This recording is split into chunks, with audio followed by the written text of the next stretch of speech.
the macroeconomic front, the biggest news item of the week is likely to be the latest unemployment and wage growth numbers here in the UK. They're due out on Wednesday the 16th of May. For the 3 months to February, unemployment was just 4.2%, the lowest figure since May 1975. Better still, the percentage of 16 to 64-year-olds with a job was 75.4%, the highest level since records began all the way back in 1971.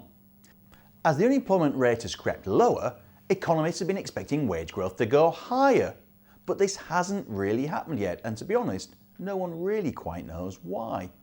The good news, at least, is that wage growth has finally outpaced inflation at 2.8 versus 2.7% last month, giving workers a tiny real terms pay increase.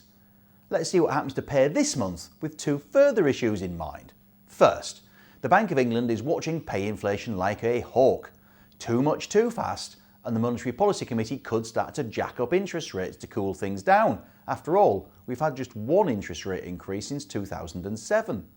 Second, in theory, real post-inflation wage growth should be good for stocks that benefit from consumers' discretionary spending, retailers, travel and leisure firms and so on, as this chart suggesting, at least in the case of retailers, even if, as we all know, the past is no guarantee for the future. Company-wise, a good selection of the FTSE 100 and FTSE 250 indices members are due to publish results, a trading statement or host an annual general meeting in the week ahead. Likely highlights include, on Monday the 14th, a trading statement from British gas owner Centrica, which is still trying to bounce back from last November's meaty profit warning. Airline EasyJet, real estate investment trust Land Securities and Vodafone are all on the 15th, when we also get a trading statement from Hargreaves Lansdown. Packaging powerhouse Mondi and luxury goods leader Burberry come on the 16th. Investment group 3i, Royal Mail and power utility National Grid all come out with statements on the 17th, while pharmaceuticals giant AstraZeneca will release its first quarter figures on Friday the 18th of May. But for me, the biggest potential source of a big fuss will be British Land, when it publishes its full year results on Thursday the 17th of May. The Real Estate Investment Trust, or REIT, owns, manages and develops retail, leisure and office sites in London and around the UK, and it's got some 25 million square foot of space.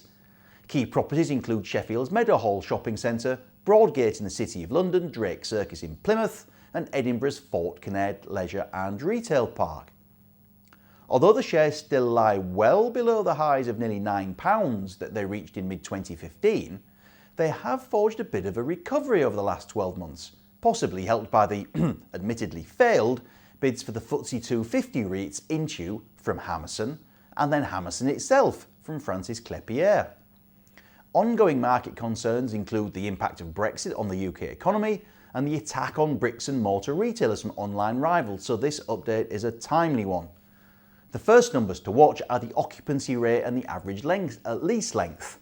A year ago, these figures were 98% and 8.3 years respectively.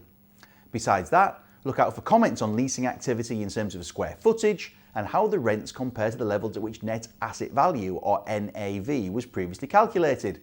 In the prior financial year, British Land had leased or renewed 1.7 million square foot, with rates at an average 8% above estimated rental value, or ERV. Next, we need to move on to the net asset value per share figure. The NAV at the end of the last financial year was 915 pence, and by the middle of the year that had grown to 939 pence a share. Remember that British Land shares currently change hands at 675p, or at least they do as I sit here, a 28% discount to NAV. That discount to NAV suggests the shares may be cheap, but equally it shows the market is still worried about what Brexit might mean for UK economic activity and therefore the value of commercial property. Let's see who's right. As a final point though, don't forget, British Land's just completed a £300 million share buyback programme, and it also pays quarterly dividends. The run rate for all four last year was 7.3 pence, or 29.2p for the whole year. In the first quarter, 3 quarters, British Land declared a dividend of 7.52 pence.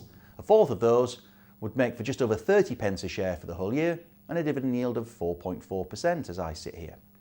This final graphic looks at the annual dividend payments over the past decade, complete with the consensus forecasts for the next 3 years. As you can see, there was a bit of a dip at the time of the financial crisis, but the recovery since has been good, and analysts seem to be expecting further modest increases going forwards. Thank you for watching, and I look forward to seeing you next time.